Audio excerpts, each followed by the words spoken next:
ঘরে আটা কিংবা ময়দা, চিনি, তেল এই ৩-৪টা উপকরণ থাকলেই কিন্তু ঘরে মিষ্টি মুরালি খুব সহজেই তৈরি করে নেওয়া যায়। ছুটির দিন মানে কিন্তু নামেই ছুটির দিন, মেয়েদের আরও ব্যস্ততা থাকে।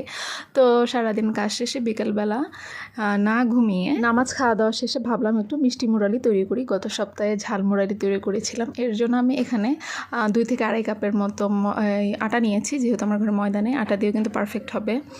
আর এটা নির্ভর করে আপনি কতটুকু বানাচ্ছেন সেটার উপরে। তো আমি খুব বেশি বানাবো না, তো এখানে কালো জিরে অ্যাড করে দিয়েছি, লবণ দিয়েছি আর তেল দিয়ে এরকম ঘষে ঘষে ভালো করে মাখতে হবে, জানি এরকম ঝুরঝুরে হয়। আর কিছুক্ষণ মাখার পরে এই যে এরকম দলা করে যদি ভেঙে দেওয়া যায় তাহলে বুঝতে পারবো আমরা যে আমাদের এটা হয়ে গেছে। তারপর আমি নর্মাল টেম্পারেচারে রাখা পানিটা আমি অ্যাড করব আর এরকম করে হাত দিয়ে সুন্দর করে মাখিয়ে নিব। একদম শক্ত কিংবা নরম ডো হবে না।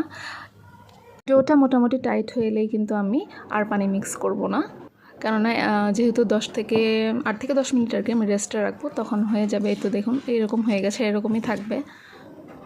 এই ডোটাকে আমি 2 ভাগে ভাগ করে নিচ্ছি, কেন একটা সাদা রাখবো আর একটা হচ্ছে আমি একটু ফুড কালার মিশিয়ে একটু লাল লাল করে ভাজবো আর কি। এর জন্য আমি অরেঞ্জ ফুড কালারটা একটা ডোয়ের সাথে মাখিয়ে নিলাম। যেহেতু আমার কাছে লিকুইডটা ছিল, আমি লিকুইডটা ব্যবহার করেছি।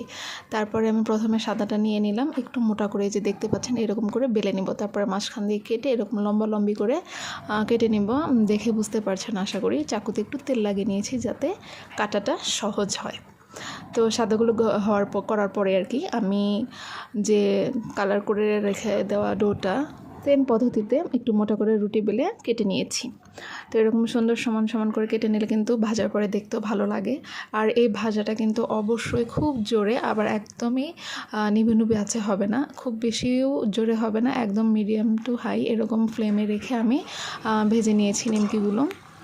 তো দেখুন এরকম লাল লাল হলে উল্টে পাল্টে দিতে হবে, জানি এক সাইডে খুব বেশি পুড়ে না যায়, চারিদিকে জানি। এই দেখুন খুব সুন্দর করে বাদামি লাল হয়ে গেছে, ওগুলো উঠে নিয়েছি। এখন আমি ফুড কালার দেওয়া এগুলো একটু ভেজে নিলাম, তারপরে চিনির শিরাতে দিয়ে দিলাম। কাপের মতো চিনিতে 4.5 কাপের মতো পানি দিয়ে আমি ঘন করে এগুলো দিয়ে দিয়েছিলাম। তারপরে এরকম নাড়তে নাড়তে যখন দেখব নিমকির গায়ে চিনিগুলো লেগে যাচ্ছে, একদম লো আঁচে রাখবো কিন্তু, তখন নয়তো পুড়ে যাবে। দেখুন খুব সুন্দর হয়ে গেছে, তখন আমি নামিয়ে নিয়েছি। এখন ঠান্ডা করে নিব, তারপরে কাচের বয়ামে সংরক্ষণ করব। ব্যাস তৈরি হয়ে গেল মুচমুচে মজাদার মিষ্টি মুরালি। আপনারাও তৈরি করে দেখবেন, এভাবে খেতে কিন্তু খুব ভালো লাগে।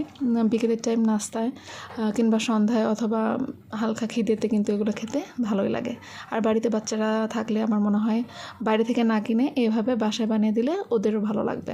কেমন লাগলো ভিডিওটা অবশ্যই জানাবেন। আজকে এই পর্যন্তই, আল্লাহ হাফেজ।